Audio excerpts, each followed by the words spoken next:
Welcome back to OKC. Okay, see, this is where things about to get interesting. As you can see, I am not on video. In my previous videos, I said I had something amazing. I didn't say amazing, but it is. I had something in store for Black History Month. Yes, yes, yes, I did. Yes, I did. And we are going to research together, guys. We are going to learn together. We are going to grow together. We are going to bust hell wide open together. We are going to uncover truths together. Now, some of this stuff I already uncovered, of course. Otherwise, I would not be here trying to get y'all to uncover it as well, right? But some stuff, of course, I might end up in a rabbit hole and might, discover some new information as well as information I've already known. I might discover something new about that. But, anyways, guys, ladies, gentlemen, uh, I don't know.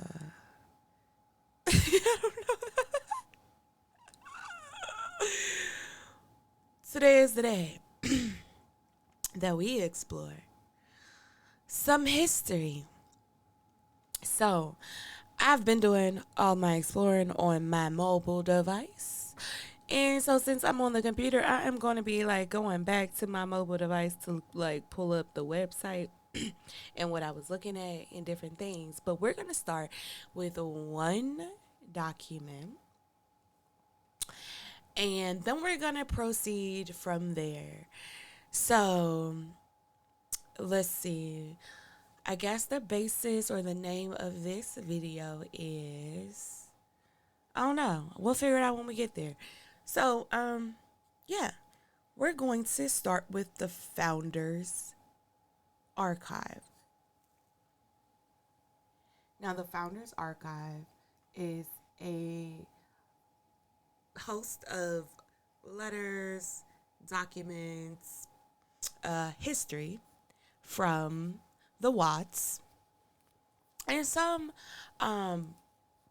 melanated individuals, right? But mostly from the colonial people, the colonists, the settlers, Benjamin Franklin, Thomas Jefferson, Abraham Lincoln, the founding fathers, Founders Archive, right?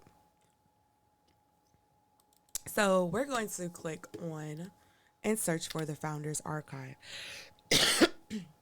I'm doing it this way because, ladies and gentlemen, I need you to understand how easy this is to research and find for yourself. Our people are destroyed, not perish. We don't just die off, we are destroyed, utterly destroyed for lack of knowledge, right? So, Founders Archive is a free online tool that brings together the papers of George Washington, Benjamin Franklin, Alexander Hamilton, John Adams, Thomas Jefferson, and James Madison in a single website, providing a first-hand account of the growth of democracy and the birth of a republic. It includes the correspondence and writings of these historical figures. And like I said, it also included information from melanated individuals, whether you want to consider them Africans or quote unquote Negroes or Indians or Germans or Turks or barbarians, Romans. So we are going to go to the founders.archives.gov, Founders Online. This is what it should look like when you click on it. Yay us, we are going somewhere, right? The first thing I want to do is search a very simple term, black, right? Black. Now, it is so much stuff that you can find in these, but because I already know what I'm looking for, I'm just going to scroll until I find it, which is on the third page, number 26, observations concerning the increase of mankind. Now, I happened upon this article based on somebody else's video, and I appreciate them for taking the time to show where they got their information, because I like to research things myself, because I read things differently. We all perceive things differently, and the way that somebody else may read things and look at things is not necessarily how I might view it, correct? All right. So moving on, we're going to observations concerning the increase of mankind. Now, the beautiful thing about this is, let's say you still can't find the Founders Archive. Type in observations concerning the increase of mankind, and you will get pulled into all the places where it is, right? Including other people's commentary on YouTube. But we want to go back to what the Watts said. Specifically, Benjamin Franklin papers, right? Author Benjamin Franklin, 1751. So, this is how I research. Now, you guys can take heed, do it your own way. But I like to research by finding on the page what I initially was searching for. Black. And then I work backwards. So, all Africa is black or tawny. Asia, chiefly tawny. America, exclusive of the newcomers, wholly so. And in Europe, the Spaniards, Italians, French, Russians, Swedes are generally of what we call a swarthy complexion, as are the Germans, also the Saxons, only accepted, who with the English make the principal body of white people on the face of the earth. I could wish their numbers were increased, and while we are, as I may call it, scouring our planet by clearing America of woods, and so making the side of our globe reflect a brighter light to the eyes of inhabitants in Mars or Venus, why should we, in the sight of superior beings, darken its people? Why increase the sons of Africa by planting them in America, where we have so fair an opportunity by excluding all blacks and tawneys of increasing the lovely white and red? But perhaps I am partial to the complexion of my country, for such kind of partiality is natural to mankind. Is it now? Okay. So if we're going to start with just this, right? Let's go and get deeper, deeper, deeper. We're going deeper.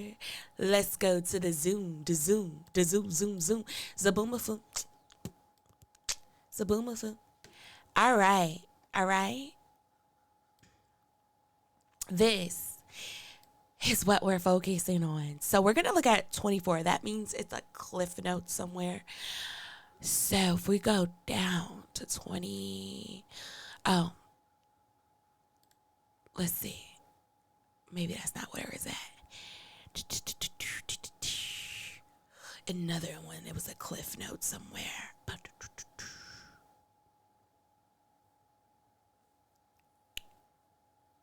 All right.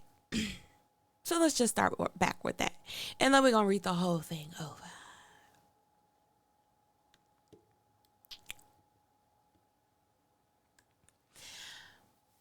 "24, which leads me to add one remark, that the number of purely white people in the world is proportionably very small. All Africa is black or tawny. Asia, chiefly tawny. America, exclusive to the newcomers, who are, of course, the whites, and in Europe, the Spaniards, Italians, French, Russians, Swedes are generally of a swarthy complexion, as are the Germans also.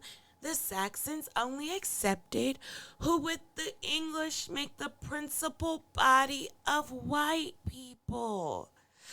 So here we have that the whites were very small in number, that the only number of whites there were the Saxons with the English, who made up the whole body of white people. And this is Benjamin Franklin's, your forefather, your forefather's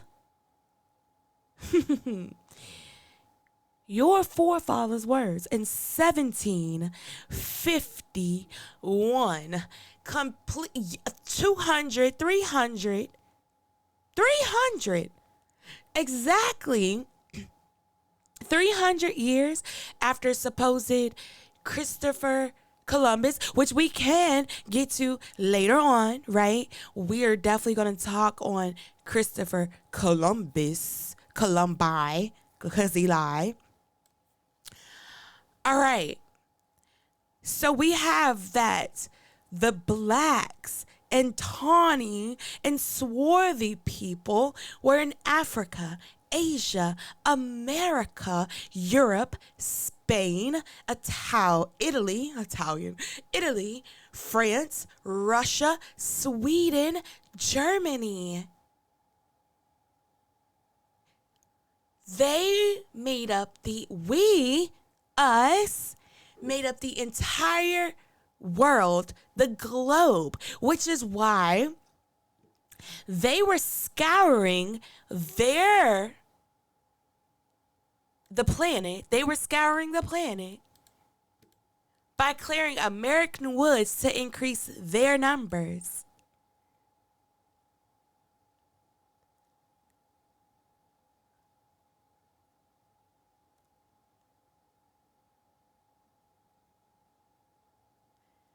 Why increase the sons of Africa by planting them in America?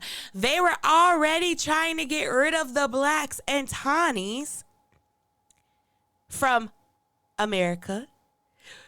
He was confused as to why would they also try to bring Africans to America.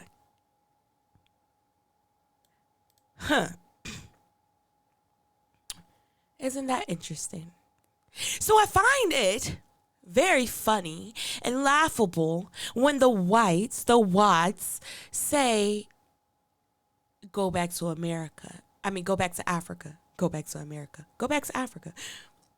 We're from America. A lot of blacks in America were not enslaved from Africa. They were not kidnapped from Africa. And that is something we're going to discuss down the line as well. So how can we go back to a place that, yes, maybe our forefathers came from way before your people decided to show up and pillage and be the savages, right? Well before that.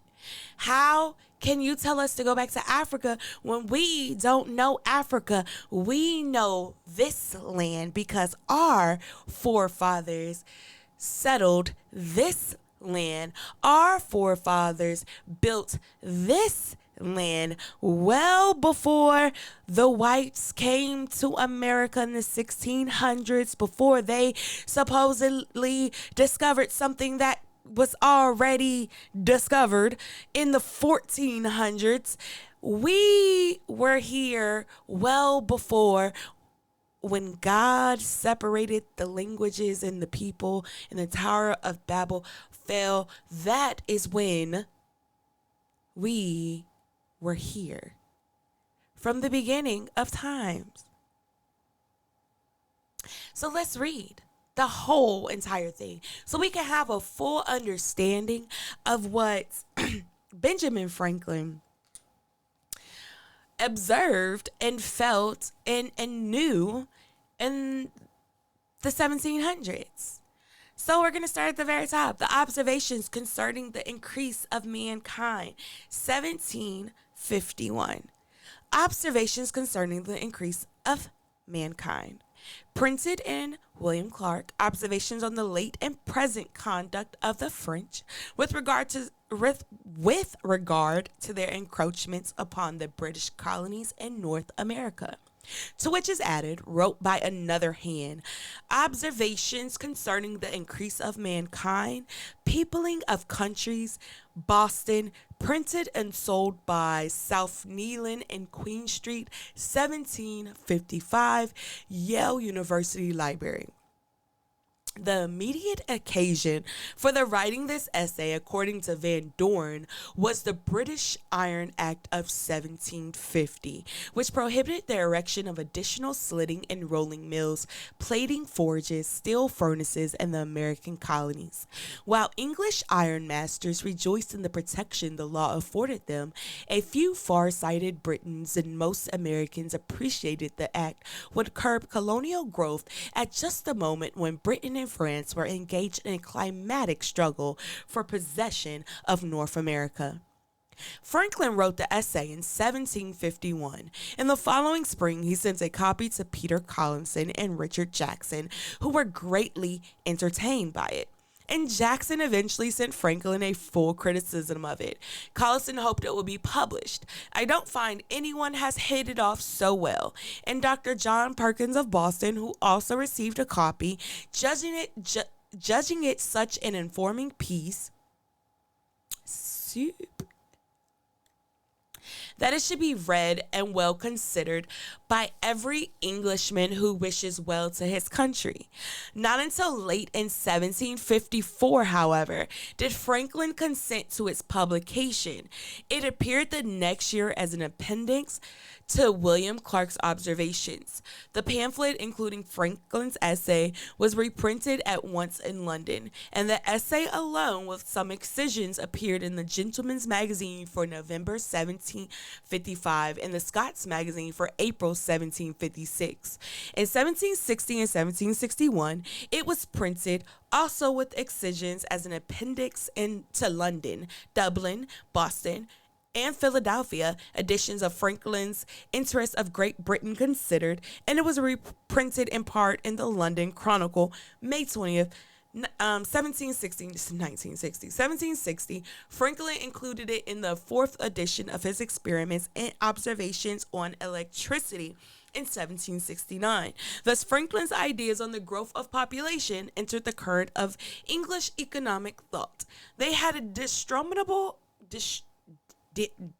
demonstrable influence on Thomas Malthus, who quoted Franklin approvingly and accepted his surprisingly accurate estimate of the rate of population increase in America, and on Francis Place, who studied these and others of Franklin's ideas on population. Adam Smith is known to have had 2 copies of the essay in his library. Woo! Okay, so that's just basically telling you how he wrote it, 1751. He sent it to people. They was like, ooh, this is real sticky.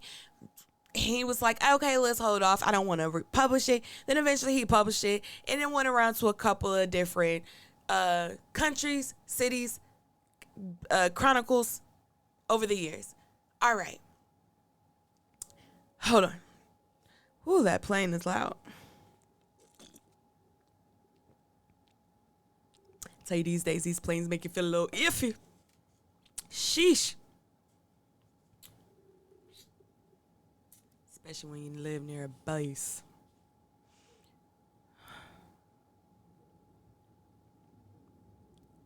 That's a jet, though. That ain't even a plane. That's a fighter jet. Hear them enough to know what one sound like.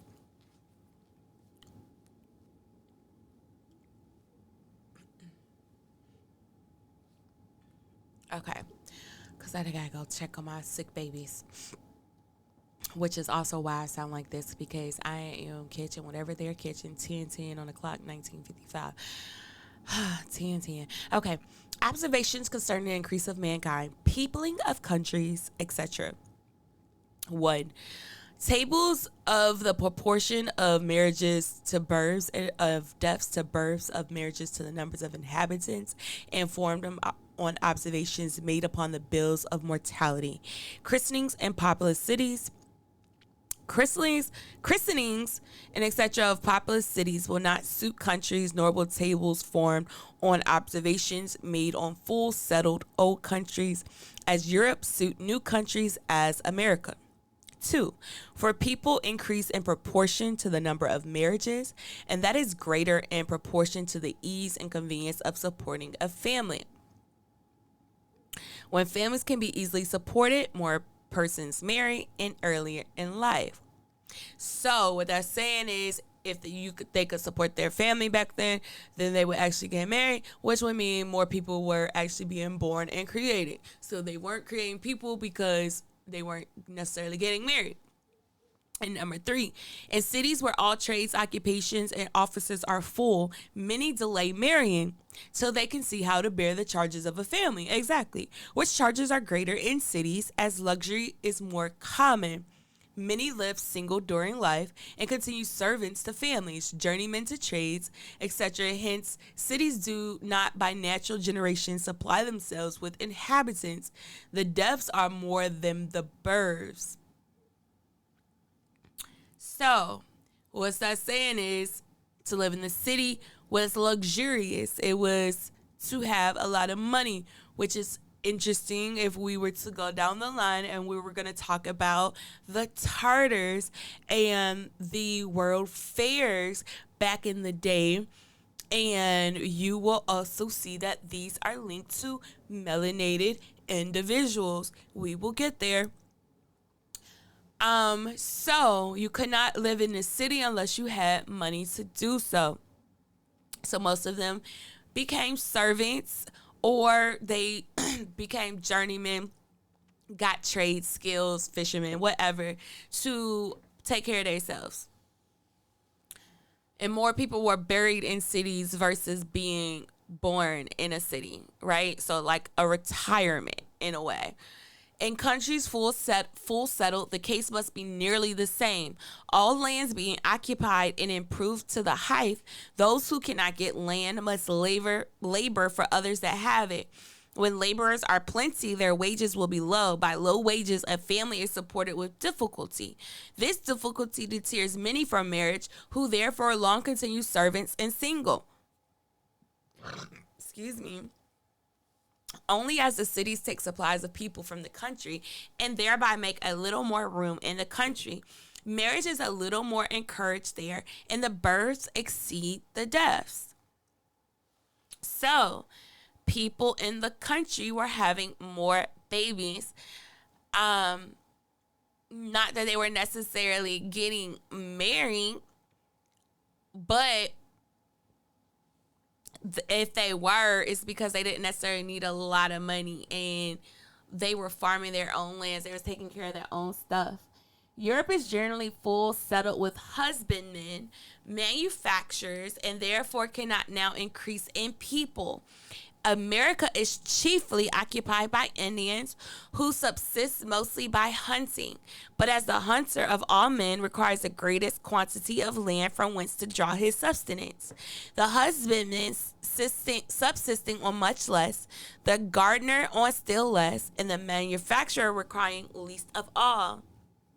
The Europeans found America as fully settled as it well could by the hunters. Yet these, having large tracts, were easily prevailed on to part with portions of territory to newcomers who do not much interfere with the natives in hunting and furnish them with many things they wanted. So what this is saying is, Europe was full of people who was still workers, work with their hands. Let's find out what husbandry is so we can have a clear definition. The breeding of crops and animals, the management of resources, agriculture, selective breeding, domesticating of animals. So, okay.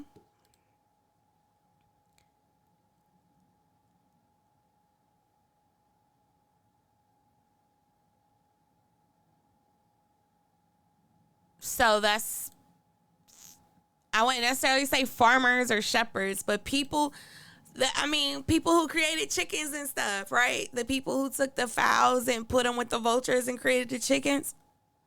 That's what they was doing. The ones who were domesticating the cows and the stuff to get meat. The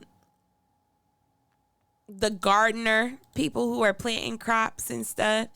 I guess this also was the ones who was creating crops. And creating those crops that we know that are not natural to the world.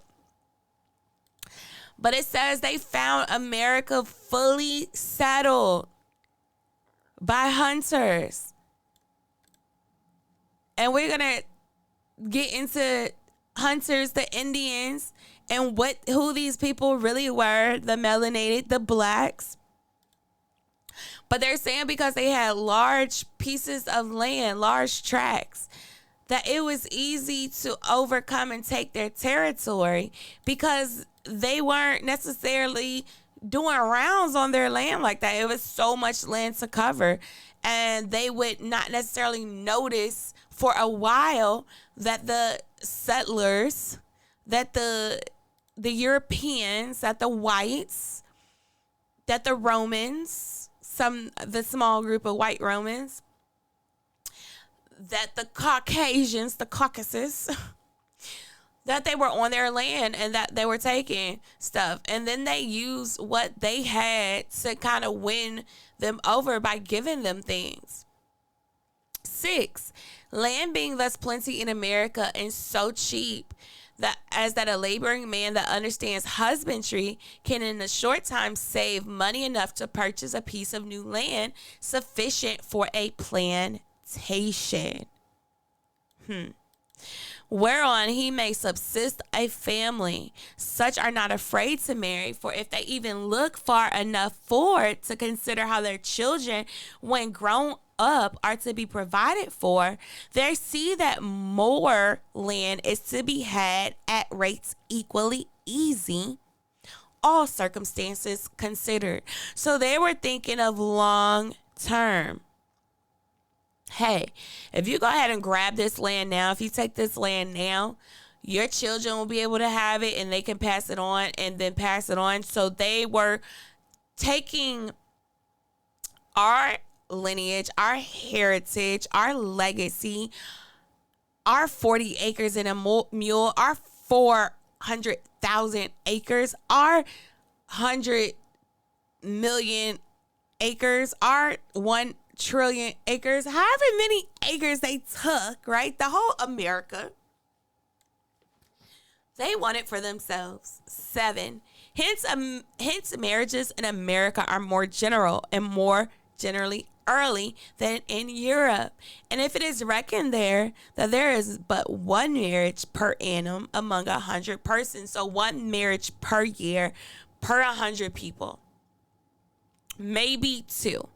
And if in Europe they have but 4 births to a marriage, many of their marriages being late, we may here reckon 8 births to a marriage, of which 1/2 grow up, and our marriages are made, reckoning one with another at 20 years of age, and our people must at least be doubled every 20 years.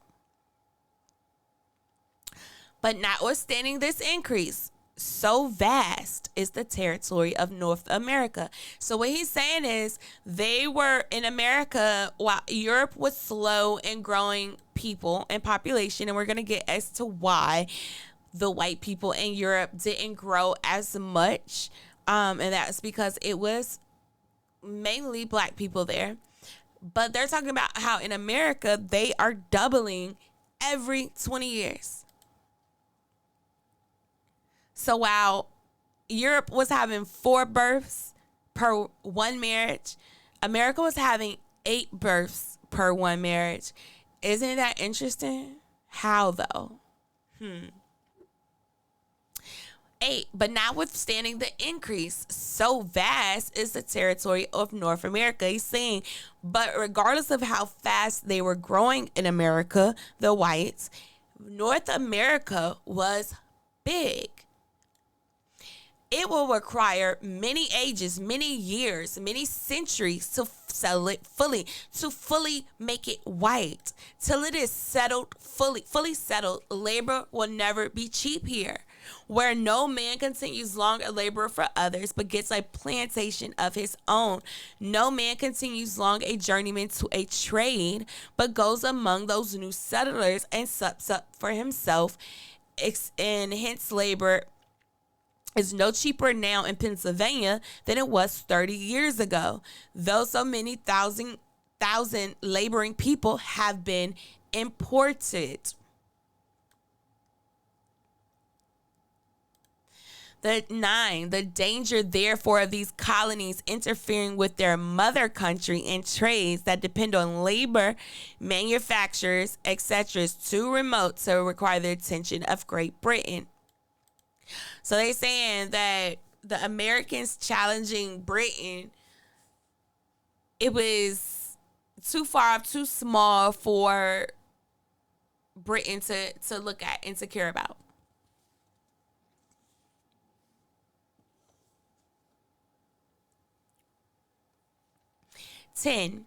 But in proportion to the increase of the colonies, a vast demand is growing for British manufacturers, a glorious market wholly in the power of Britain in which foreigners cannot interfere, which will increase in a short time even beyond her power of supplying, though her whole trade should be to her colonies. Therefore, Britain should not too much restrain manufactures in her colonies. A wise and good mother will not do it. To distress is to weaken, and weakening the children weakens the whole family. So what this is saying is, because of what America was doing, trying to increase the people, trying to go up against Britain as far as power and money,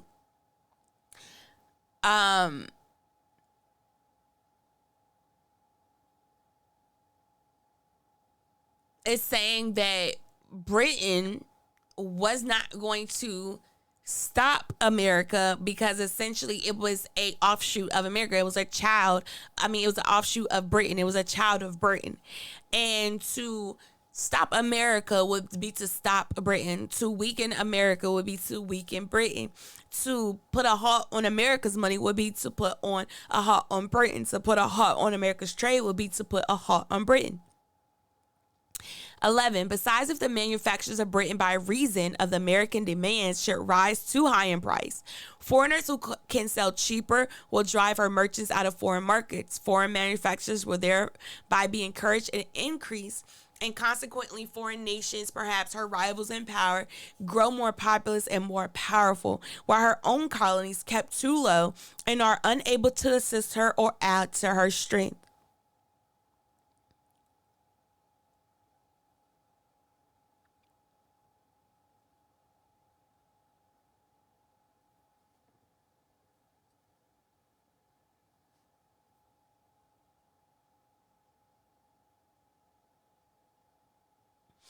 So this is just saying that if Britain decides to up their prices, to increase their taxes and all that stuff, that America would go to foreigners for trade and sell, which is what America does now with everybody else.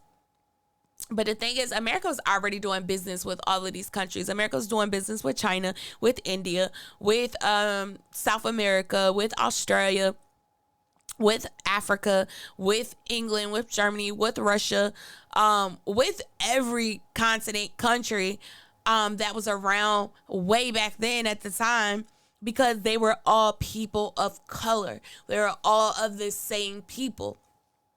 So it was natural, but America did not want them to do any foreign.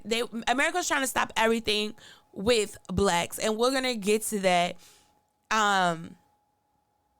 in this and in some other stuff later. Number 12, 'tis an ill-grounded opinion that by the labor of slaves, America may possibly vie in the cheapness of manufacturers with Britain. The labor of slaves can never be so cheap here as the labor of working men is in Britain. Anyone may compute it. Interest of money is in the colonies from 6 to 10%. Slaves, one with another, cost 30 sterling per head. Reckon then the interest of the first purchase of a slave, the insurance or a risk on his life, his clothing, his diet, expenses in his sickness and loss of time, lost by his neglect of business. Neglect is natural to the man who is not to be benefited by his own character or diligence. Expense of a driver to keep him at work, and his pilfering from time to time. Almost every slave being by nature a thief, and compare the whole amount with the wages of a manufacturer of iron or wool in England, you will see that the labor is much cheaper than it ever can be by Negroes here.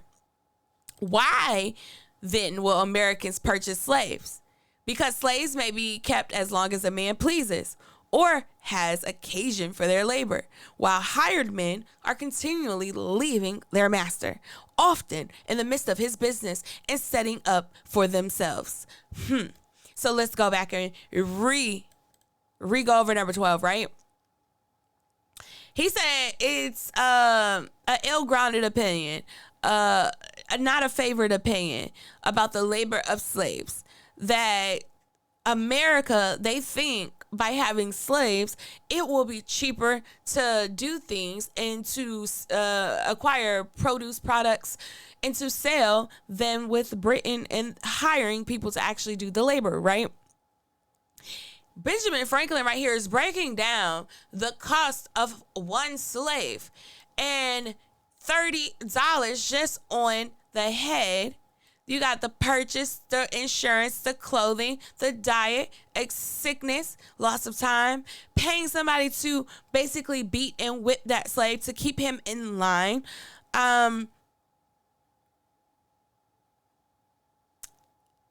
He's asking America why then would they bring slaves? It is not beneficial. It is more money to do so.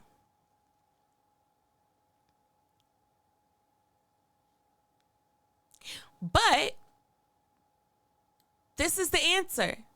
Because slaves may be kept as long as a white man pleases or has occasion for their labor, while hired men are continually leaving their master. They were tired of the black people and some white people, because there were some white servants who, from their own words, were lazy and did not want to work. Meanwhile, the blacks, the Negro slaves, were amazing at their work and their job, and they took it serious, and they were professional, and they were smart, and they saw that, and they wanted to utilize that, right?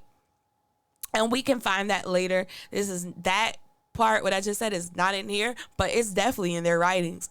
Number 13, as the increase of people depends on the encouragement of marriages, the following things must diminish a nation.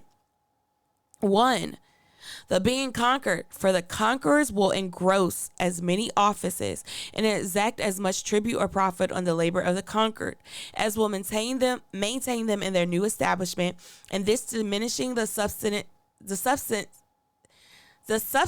of the natives discourages their marriages, and so gradually diminishes them while the foreigners increase. 1, being conquered. For being conquered,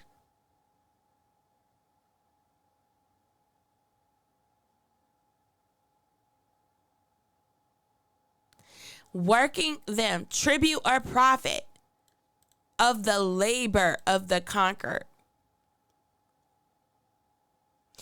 will maintain them, meaning it will be the only thing they do. It will be the only thing they do. And in that, it's going to diminish their substance. I can't even, substance, but that's not the word they wrote. So let's see if this is a different word. Or they just slow and can't never. Subsistence. Okay, I'm slow. I ain't say that right. Subsistence. How did I put that in there? And then did I, when I put that in subsist? Yeah, why did I? So how did I read it correctly up there? My dumb ass. Anyway, subsistence is the state of having what you need. So substance. Okay, subsistence. Maybe I just been saying it wrong my whole life. Or maybe that's just the other word. Substance, subsistence. Subsistence is the state of having what you need in order to stay alive, but no more, or the money or food that provides this. Diminishing the subsistence, here I go again, of the natives discourages their marriages. So when you take away what they need in order to stay alive, they're not going to want to get married, which diminishes them while the foreigners increase. 2, loss of territory.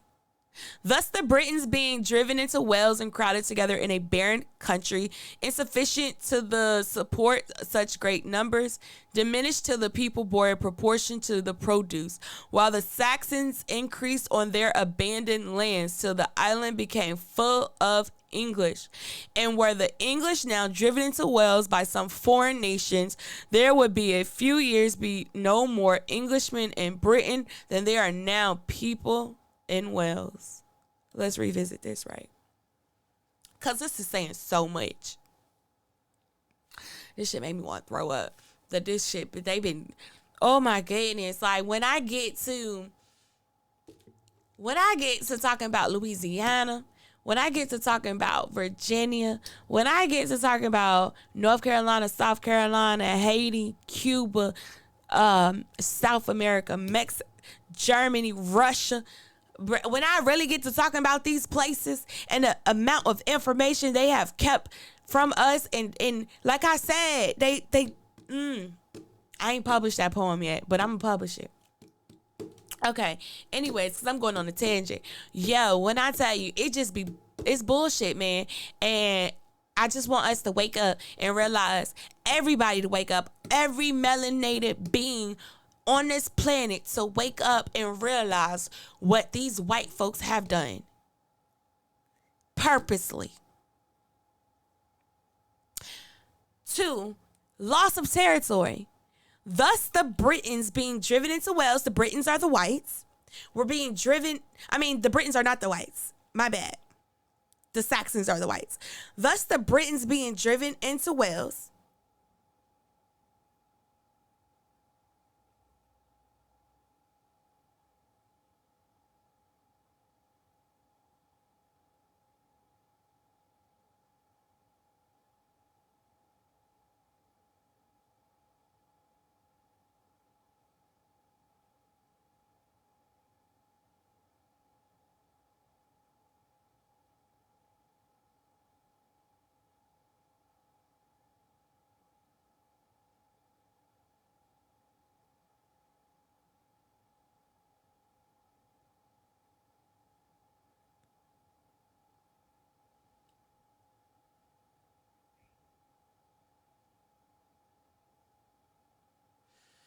so the Britons are the black people. Thus, the Britons being driven into Wales and crowded together in a barren country insufficient to support such great numbers, diminished till the people bore proportion to the produce, while the Saxons increased on their abandoned lands,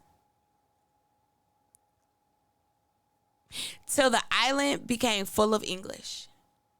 Saxons are the whites. The Britons are the blacks. So it tells you right here that the Britons were driven into Wales and then crowded into a barren country, insufficient to support great numbers, meaning they died. They died down to the proportion of food they could produce, while the white people increased on their abandoned lands till it became an island full of English. Let's look it up, right? Wales. I just want to click on this first. Is that in Ireland? So Wales, Cardiff. Oh, that's interesting. Birmingham. Like, these names are these white people did not give these places these names, and I just need y'all to understand that these names came from black people. Now, some of them were changed because they could not spell or pronounce, so they changed some of these names. But a lot of these names, like Ashford, Birmingham, Northampton, the places that go back to North America, they go back to Africa. Those same names came from the same people or the places, tribes of people, and whatnot. So Wales, United Kingdom, is right here, right across from Ireland. I'm going to click on it in a second. But let's go to...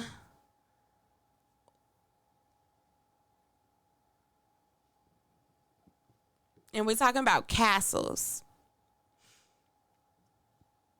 We talking about places that look ethereal, that they show on movies and TV these blonde, pale white folk who had dragons and lived in castles and were kings and queens. Meanwhile, ignoring the history that it was originally blacks. And I say, look, dragons, and here go a dragon.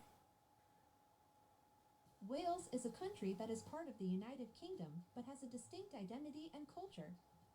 It is famous for its rugged mountains, scenic coastlines, and rich history. The name Wales comes from the Anglo-Saxon word welas, meaning foreigners or strangers. That right there should tell you.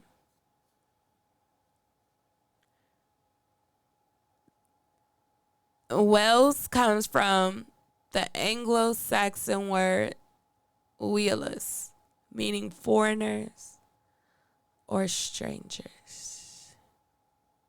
Because they were not native to that land. They were foreigners. They were strangers to that land. The Welsh name for the country is Cymru, meaning compatriots or fellow countrymen. Wales has a diverse landscape, ranging from the high peaks of Snowdonia in the north to the sandy beaches of the south. It has over 1,600 miles of coastline and is home to 3 national parks and 5 areas of outstanding natural beauty. Wild. Wales has a rich cultural heritage influenced by its Celtic roots and its long struggles for autonomy. It is known for its literature, music, and folklore, as well as its national symbols such as the dragon, the leek, and the daffodil. Wow. Wales has a population of about 1 million people. Look at that. Who live in the industrial Look at that city. Of South Wales. The capital and largest city is Cardiff, which is also a cultural and sporting hub. Interesting. Wales has 2 official languages, English and Welsh. Welsh is a Celtic language that has survived centuries of oppression and decline. It is spoken by about 20% of the population and taught in schools. Wales is a proud and resilient nation that has preserved its identity and traditions while adapting. I'm going to stop it right there because I don't want her to continue to lie like that. It says Wales is a proud and resilient nation that has preserved its identity and traditions while adapting to the modern world. It is a place of natural beauty, cultural diversity, and historical significance. And to that I say the last sentence is absolutely correct. That first sentence, though, ma'am, I'm going to have to say that is a lie. Just look at this, right? Can you imagine our ancestors minding their business, living their best lives in nature, in the world, in this beautiful scenery, and being stripped of it, being forced out of their own lands by a small group of white people.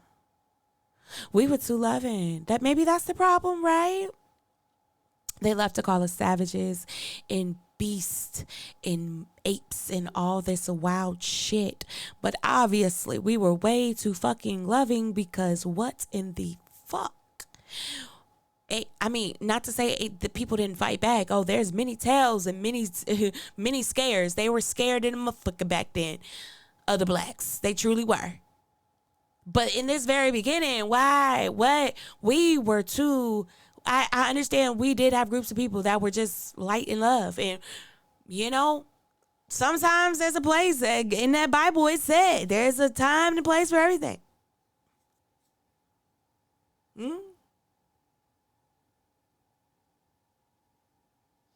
There's a time for war. There's a time for peace.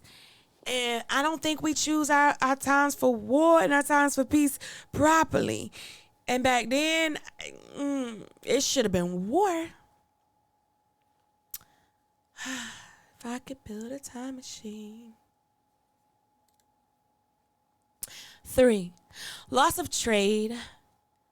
Manufacturers exported draws subsistence from foreign countries for numbers, who are thereby enabled to marry and raise families.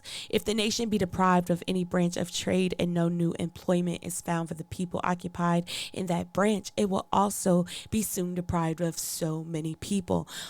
4, loss of food.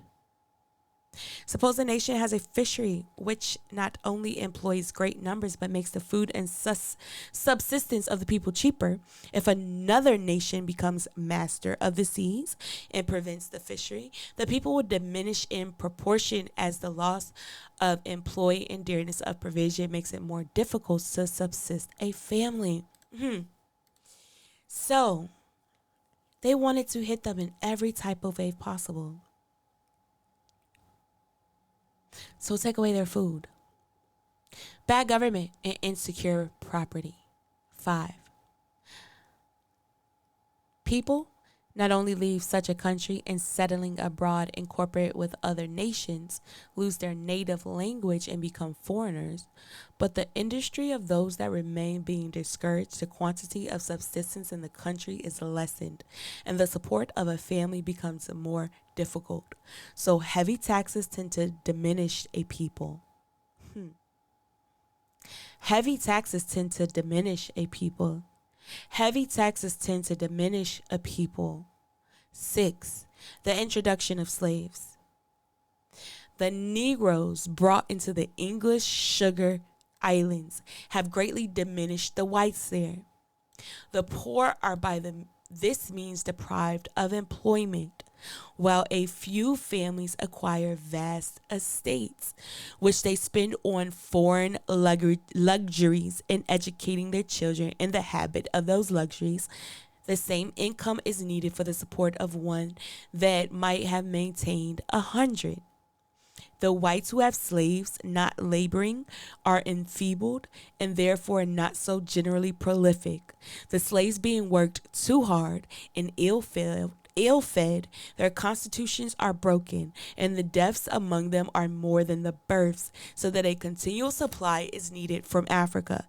The northern colonies, having few slaves, increase in whites. Slaves also pejorate the families that use them. The white children become proud, disgusted with labor, and being educated in idleness are rendered unfit to get a living by industry. So let's look up this word.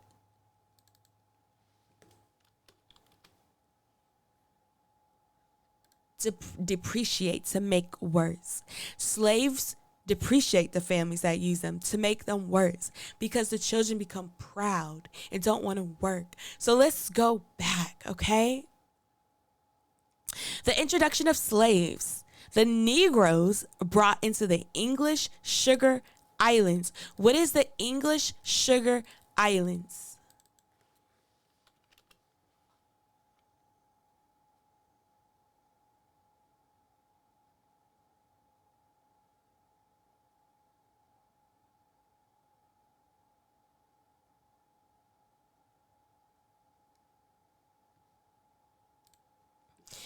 Oh, the English Sugar Islands and the founding of South Carolina. Another rabbit hole. So let's read. In 1670, the several English island colonies were at quite different stages of development. Barbados was the richest, most highly developed, most populous, and most congested English colony in America, with a thriving sugar industry and 50,000 inhabitants, including 30,000 Negroes. Jamaica, a far larger place than Barbados or the Leewards, and potentially the most valuable English sugar producer, was in 1670 a raw and boisterous frontier outpost, best known as Buccaneers Lair. The Jamaican sugar industry was growing fast, but most of the land on the island was still untamed jungle. In mid-century, Barbados, one of the most progressive-minded planters, was a gentleman named Captain Benjamin Middleton. Richard Lygon designed an airy, shady home for him. The sugar planters naturally blamed the Caribbean environment for the debilitating diseases and early deaths they suffered. So that's just a quick. So Barbados, Jamaica, and the Leeward Islands are the sugar islands that actually helped to found South Carolina.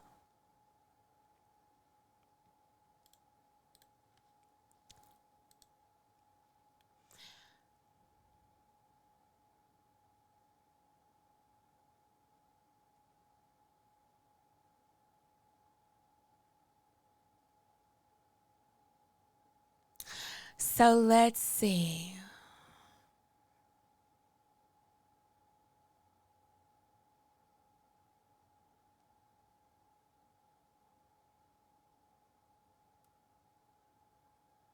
Interesting. So this is something we can visit later. But this is so interesting, so I want to read it. And it's about health and what sugar does.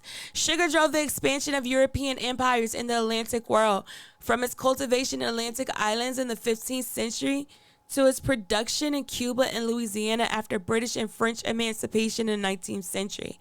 Sugar was always the dominant crop in the Atlantic.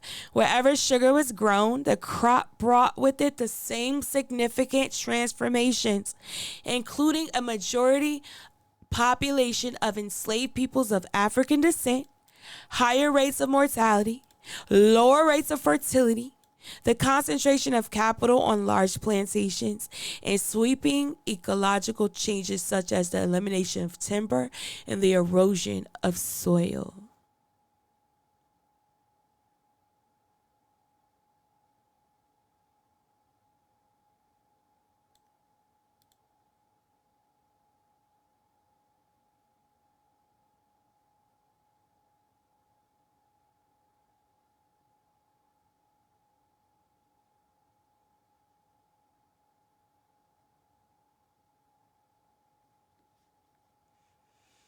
All right, let's find something else on the Sugar Islands.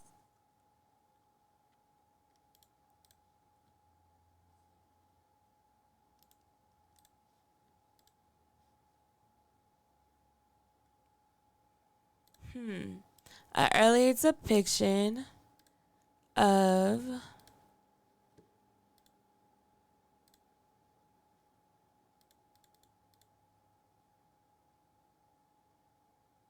the Sugar Island Sucre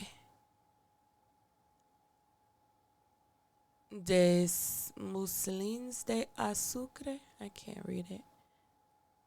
De la Machine, Sugar Machine.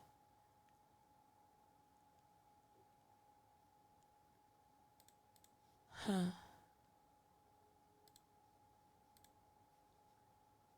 Close. Don't do that. Don't do that.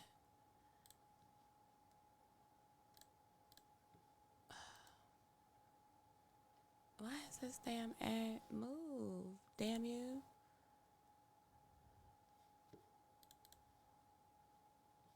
Okay.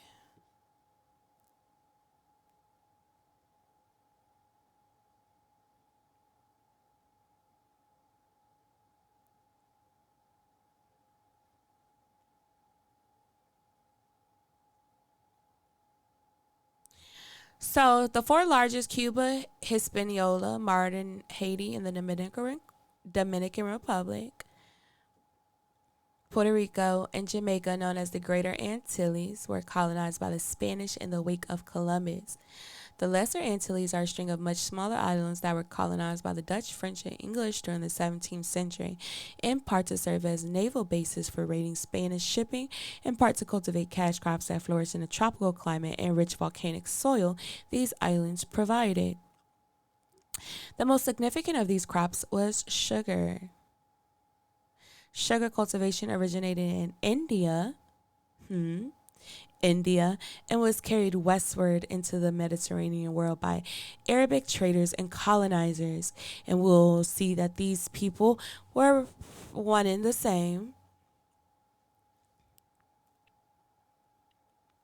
Cyprus was a chief supplier of sugar, and we can also find that Cyprus was full of blacks as well later on in our readings when we go through.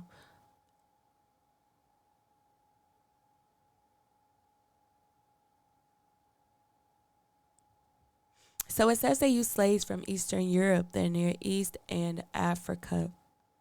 Now it's important to note that back then, most slaves were people who actually sold themselves as a servant because they owed a debt, or they were a prisoner or criminal or criminal.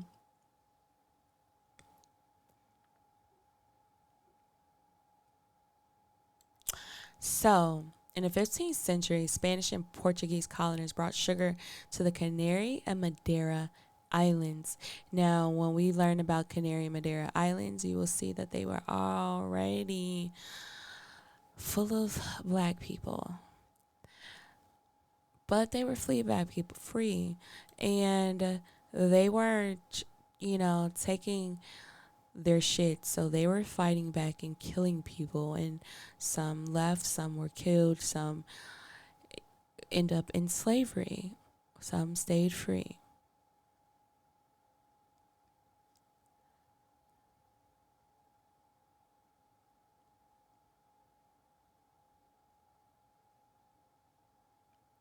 And then this talks about how the diseases took over and killed the majority of the white people and how blacks outnumbered them. And that's because, once again, if you are native to these places or if you have the same type of blood that can thrive in these places, you are not going to be susceptible to the same diseases as the whites. So all of these islands are where blacks already were, but also where they started to colonize and to enslave free black people.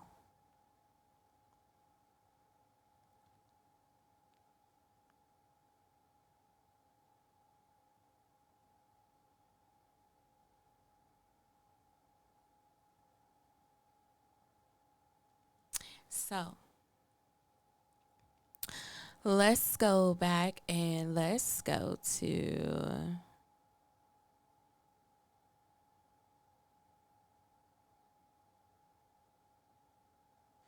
and so this is, remember where I said it, the Sugar Islands led to South Carolina being created.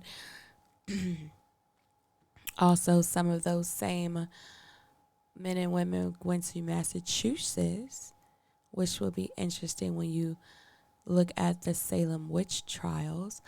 Went to Virginia.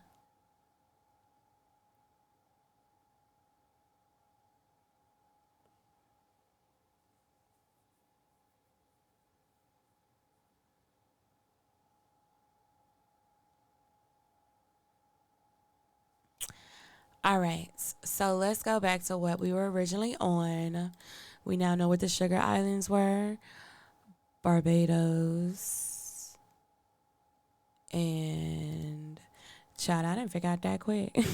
Jamaica, and the Leewards. That's what it was, the Leewards. I ain't gonna remember the Leewards. Sadly, we're gonna have to look more into the Leeward Islands. So, Jamaica, the Leeward Islands, and Barbados.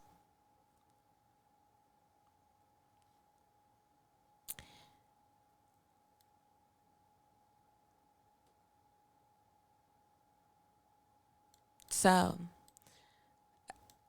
what they mean by the poor is the white people that was trying to go and get money and be indentured servant. They weren't able to work because there were so many slaves. There were so many black people. But that didn't stop them from turning into the Kardashians. So it says they acquired vast estates and they spent on foreign luxuries and they educated their children on the habit of those luxuries, where the same amount they could take to pay for 100 people, they're spending on one people.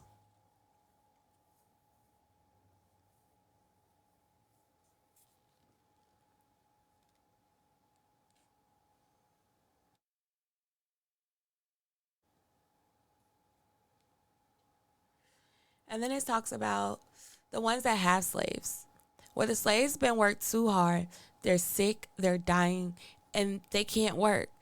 And the white people are not working. They're being lazy. So they're constantly bringing in people from Africa. But then it talks about the northern colonies having very few slaves.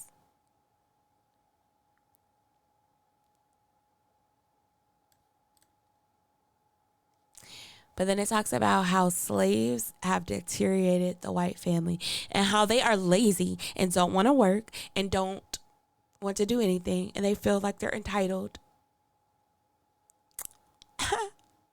Sounds about white. The caucasity of them. Number 14. Hence the prince that acquires new territory. If he finds it vacant or removes the natives to give his own people room, the legislator that makes effectual laws for promoting of trade, increasing employment, improving land by more or better tillage, providing more food by fisheries, securing property, and the man that invents new trades, arts, or manufactures, or new improvements in husbandry may be properly called fathers of their nation, as they are the cause of the generation of multitudes by the encouragement they afford to marriage.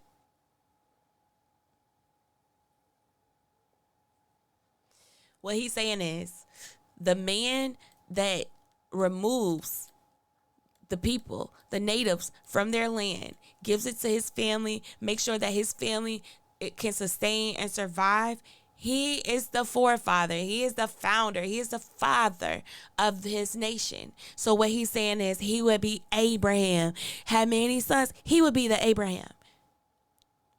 15. As to privileges granted to be married, such as the jus trium liberorum among the Romans, they may hasten the filing or the filling of a country that has been thinned by a war or pestilence, or that has otherwise vacant territory, but cannot increase a people beyond the means provided for their subsistence.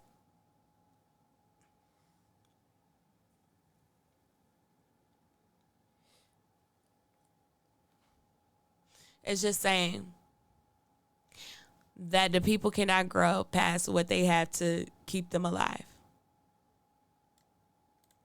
16. Foreign luxuries and needless manufactures imported and used in a nation do by the same reasoning increase the people of the nation that furnishes them and diminish the people of the nation that uses them. Laws, therefore, that prevent such importations, on the contrary, promote the exportation of manufactures to be consumed in foreign countries, may be called, with respect to the people that make them, generative laws, as by increasing subsistence they encourage marriage. Such laws likewise strengthen a country doubly by increasing its own people and diminishing its neighbors.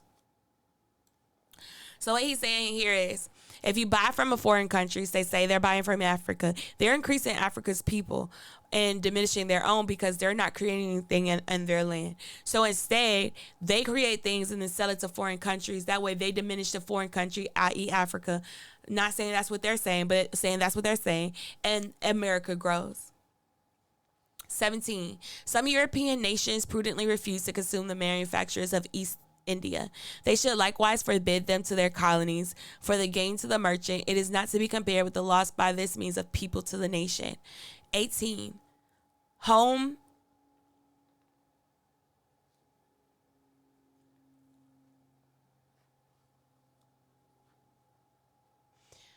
luxury in the great increases in the nation's manufacturers employed by it, who are many, and only tends to diminish the families that indulge in it, who are few. The greater the common fashionable expense of any rank of people, the more cautious they are of marriage. Therefore, luxury should never be suffered to be common. Meaning, if everybody was trying to be rich or whatever, it wouldn't work. More luxury means less people, is what he's saying. If you trying to be rich, then you're gonna be less likely to have kids. And I mean, excuse me, when we look at people and celebrities these days, and rich people and people of power, how often do they have children? How and when do they have children? Usually in late of age. 19. The great increase of offspring in particular families is not always owing to greater funkiduity of nature, but sometimes to examples of industry in the heads and industrious education by which the children are enabled to provide better for themselves, and their marrying early is encouraged from the prospect of good subsistence. But I'm gonna keep saying substance because whatever. So they saying that basically they're being taught to get married early because that makes your life better. That's how you survive. 20. If there be a sect, therefore, in our nation that regard frugality and industry as religious duties and educate their children therein more than others commonly do, such sect must consequently increase more by natural generation than any sect in Britain. So basically just saying to be frugal, to spend less, to work, to do this, work more than you spend, basically. 21. The importation of foreigners into a country that has as many inhabitants as the present employments and provisions for subsistence will be in the end no increase of people unless the newcomers have more industry and frugality than the natives.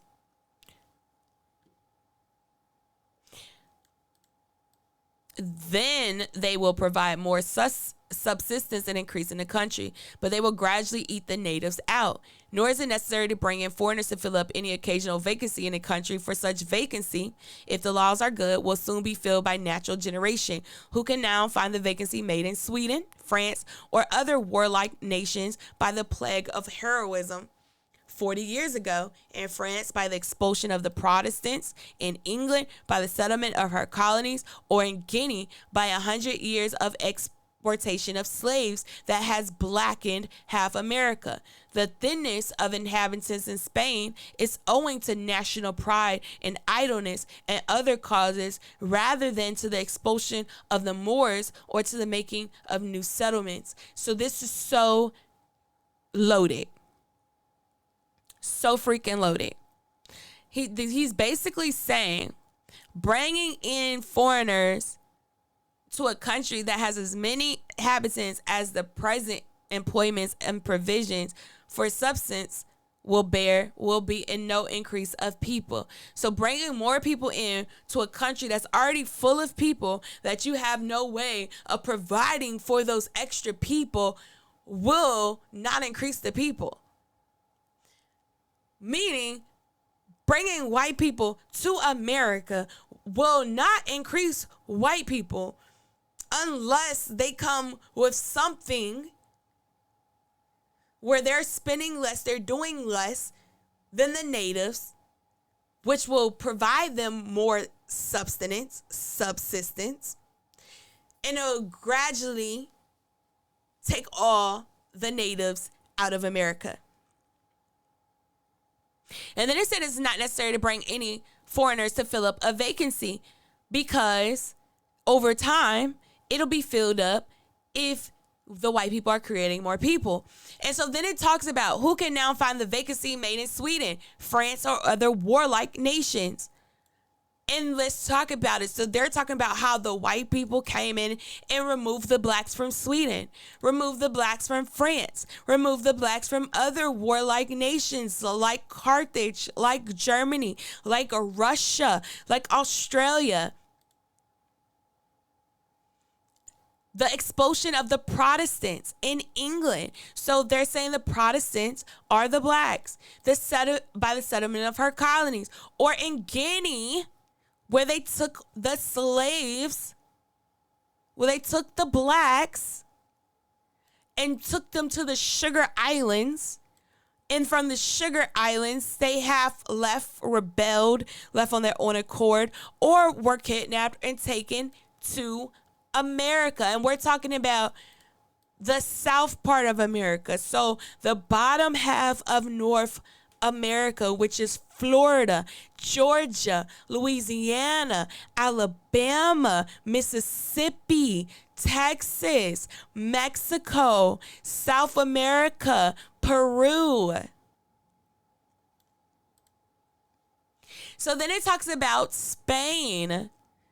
The thinness of the inhabitants of Spain is owing to national pride and idleness and other causes rather than the expulsion of the Moors. Meaning what they're saying is Spain was occupied by the Moors. Those were the inhabitants. The original people of Spain were black. They're saying that they didn't kick the Moors out of Spain, but that the Moors' pride and idleness and other reasons is why they dwindled in Spain.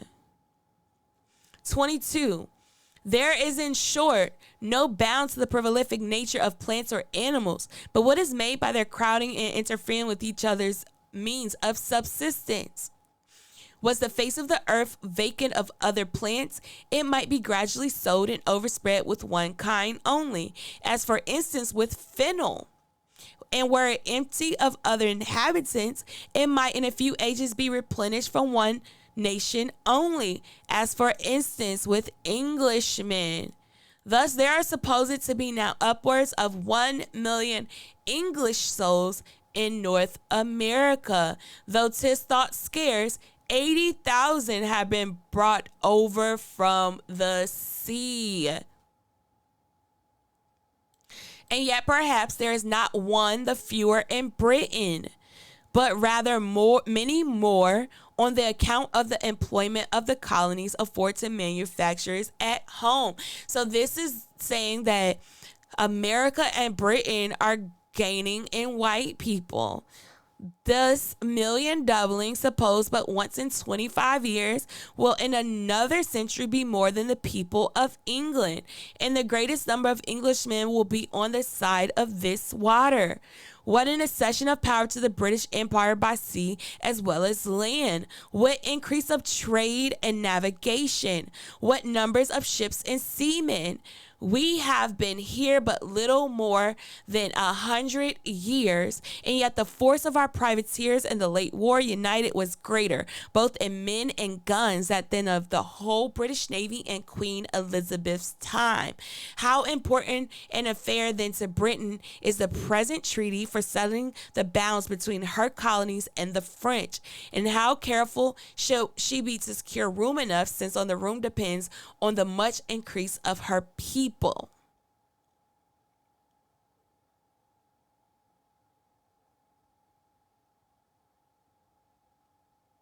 So he's just talking about in 100 years, they have grown exponentially by getting rid of the natives, the blacks, and how they are an asset to Britain. 23, and fine, a nation well regulated is like a polypus. Take away a limb, its place is soon supplied. Cut it in two, and each deficient part shall speedily grow out of the part remaining. Thus, if you have room and subsistence enough, as you may be dividing, make 10 polypus out of one. You may of one make 10 nations, equally populous and powerful, or rather increase a nation tenfold in numbers and strength. And since detachments of English from Britain sent to America will have their places at home so soon supplied and increased so largely here, why should the Palatine Boors be suffered to swarm into our settlements and by herding together establish their language and manners to the exclusion of our own?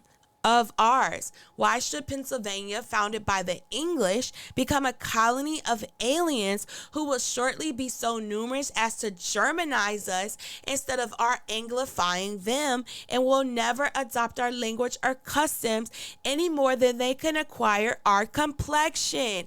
So this right here is loaded as well. It is saying we left Britain. We came to America. We have this place here. So why should the Palatine Boors come to our place and take over? This is very important. The Palatine Boors. So let's look up Palatine Boors. These Germans, swarthy Germans, Palatine from the Roman Empire, from Rome, they were Germans, right? So let's look up Boers. And Palatine is also referred to as Rhineland.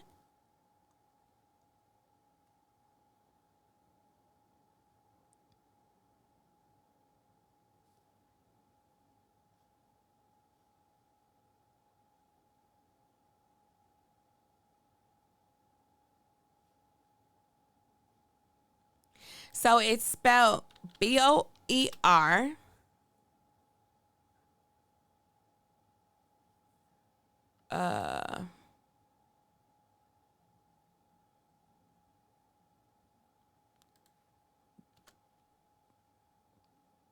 Boer people.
So I'm trying to find where,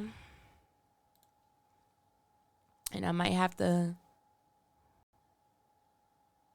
So a Boer was an African peasant farmer.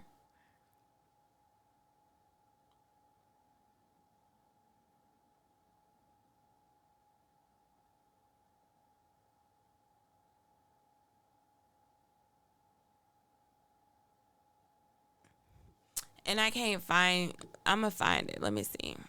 I should have probably used Google.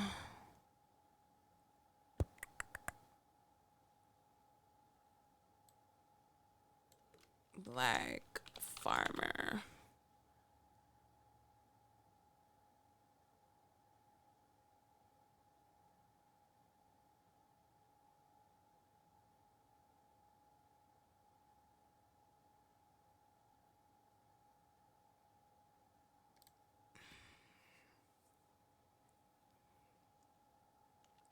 So, okay. Concentration camps. Oh, we going even deeper. I need to end this video. So the Boers were considered African farmers, peasants. They were looked at as low class, but they were free people.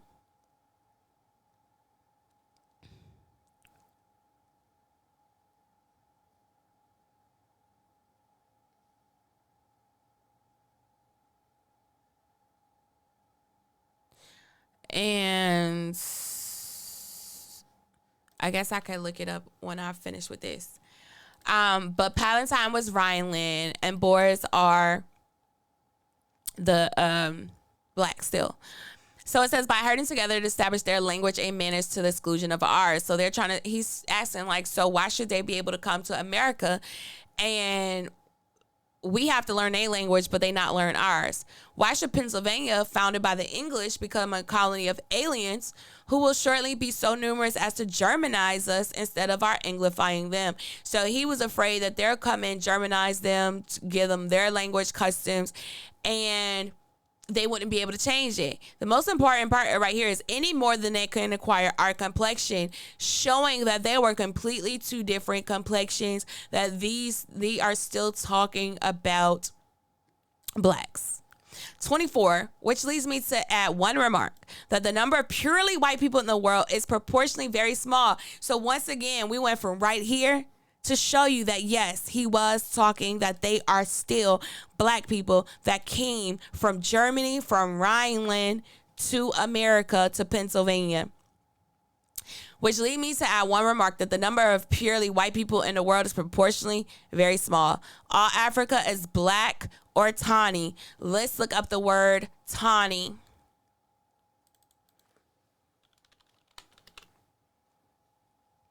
Tawny is a light brown to brownish orange color. So,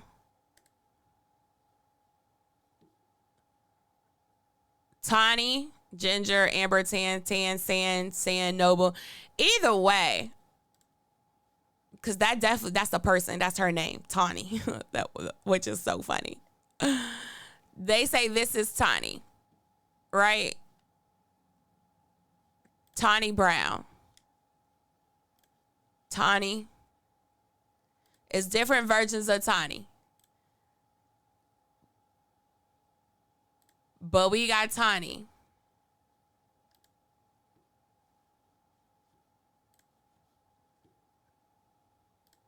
Tawny. Black or tawny. Right? Asia, chiefly tawny. America, exclusive of the newcomers, which means aside from the white people that came, wholly so.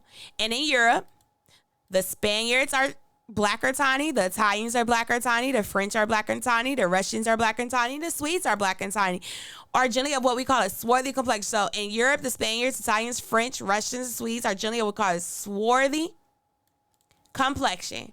What does swarthy mean?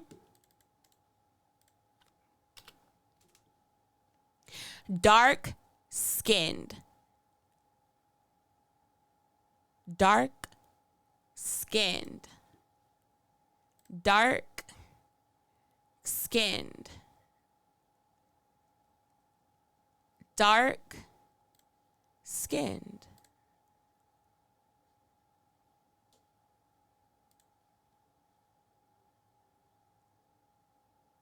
Dark skin. Swarthy. As are the Germans also. The Saxons only accepted who, with the English, make the principal body of white people on the whole entire face of the fucking earth. I could wish their numbers were increased. And while we are, as I may call it, scouring our planet by clearing America of woods and so making this side of our globe reflect a brighter light to the eyes of inhabitants at Mars or Venus, why should we, in the sight of superior beings, darken his people? Why increase the sons of Africa by planting them in America, where we have so fair an opportunity by excluding all blacks and tawneys? excluding all blacks and tawneys of increasing the lovely white and red. But perhaps I am partial to the complexion of my country, for such kind of partiality is natural to mankind.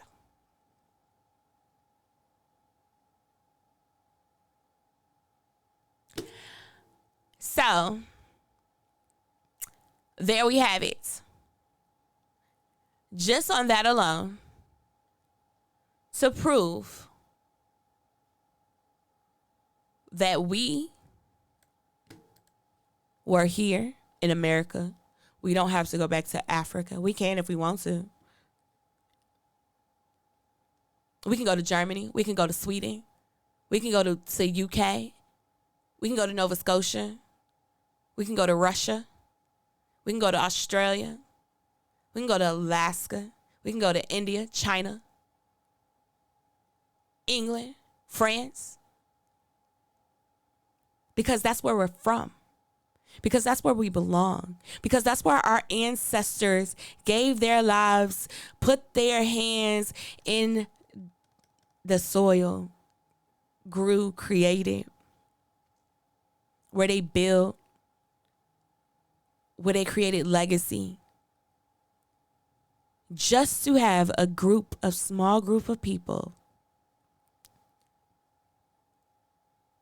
come and try to take that, to eradicate.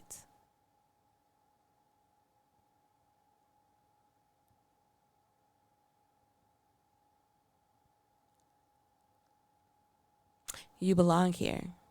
Stop running from America. In the notion that you're running from America. You don't have to blacks it. You belong here. You belong anywhere in this world. And I need y'all to understand this. And white people, I need y'all to understand this. You have no power here. You were searching for power back then. You were searching for somewhere to belong, somewhere to overthrow, somewhere to claim as yours, because y'all just couldn't even accept what y'all was given, what God gave you. Sounds like Satan to me.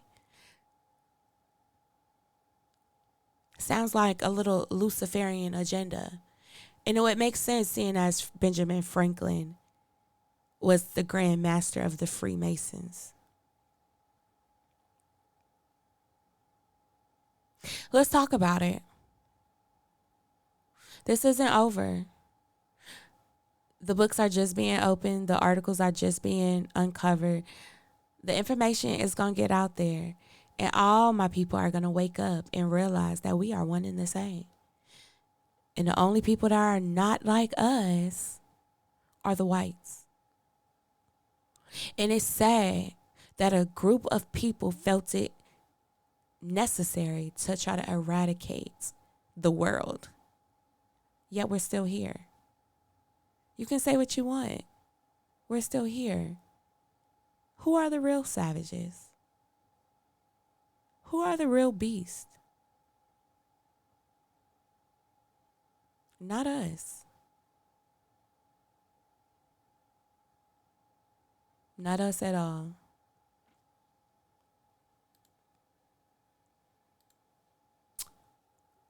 All right. So this is where I'm going to stop this one. The next one, we're going to jump into Palatine. The Palatine Boors. So we can go and you can see how, or I don't know. Maybe if you're watching this, drop a comment. I don't know if I'm going to do the Palatine Boors. So we can see how that goes back to Germany, to Rhineland. Or we can jump into the different tribes of natives in America. We can jump into the blacks of South America. We can jump into we can jump into Negro land and the Gold Coast and Guinea. We can jump into Tartar. It is so many places we could jump into. We could just start with Europe and work our way We could talk about Asia. We could talk about the pyramids that were erased in Europe in order to put up stores and shit.